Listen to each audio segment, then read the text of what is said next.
Une nouvelle démonstration d'aïkido, mais celle-ci nous vient de Russie, avec un groupe de ceintures noires venus du Tatarstan. Situez-nous le Tatarstan sur la carte, s'il vous plaît, Julien. C'est au milieu de nulle part. Voilà, c'est à peu près ça. Ouais.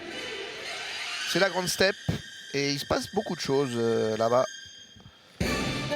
Beaucoup de choses en Russie, du côté de Kazan et d'ailleurs, et notamment dans le milieu des arts martiaux.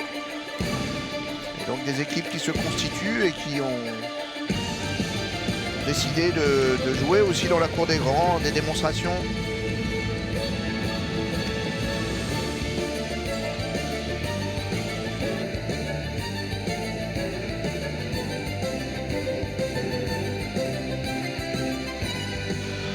On trouve de très bons judokas au Tatarstan.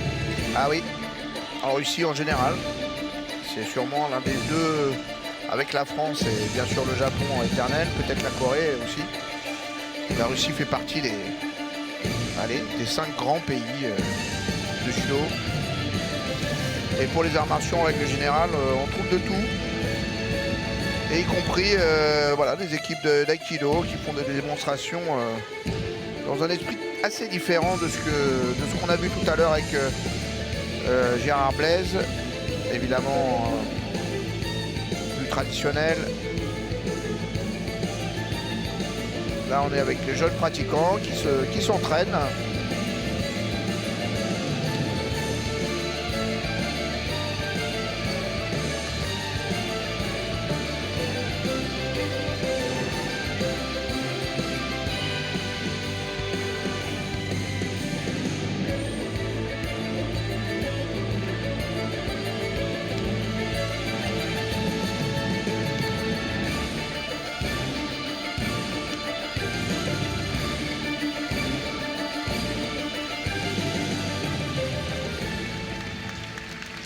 Habituel travail typique de l'aïkido. On ne s'arrête à aucun adversaire.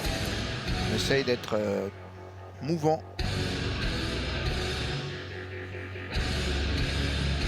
Sans être fixé. Un petit ralenti.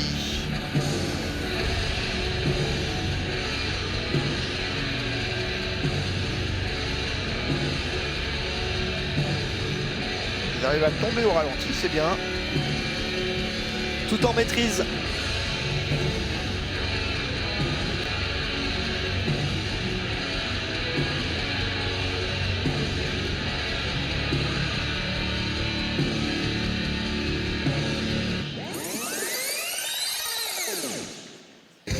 On rembobine.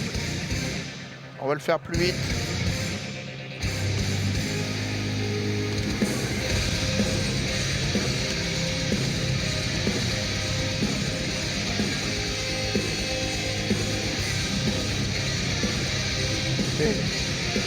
L'union fait la force.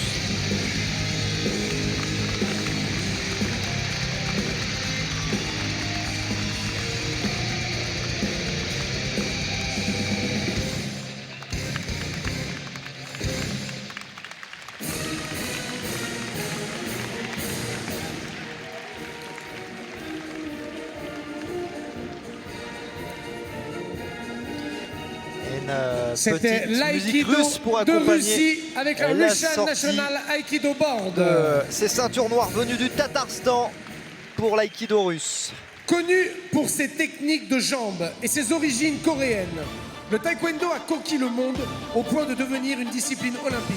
Les casques et les plastrons sont devenus ses images de marque, ainsi que les frappes sur cible et les casses de planche.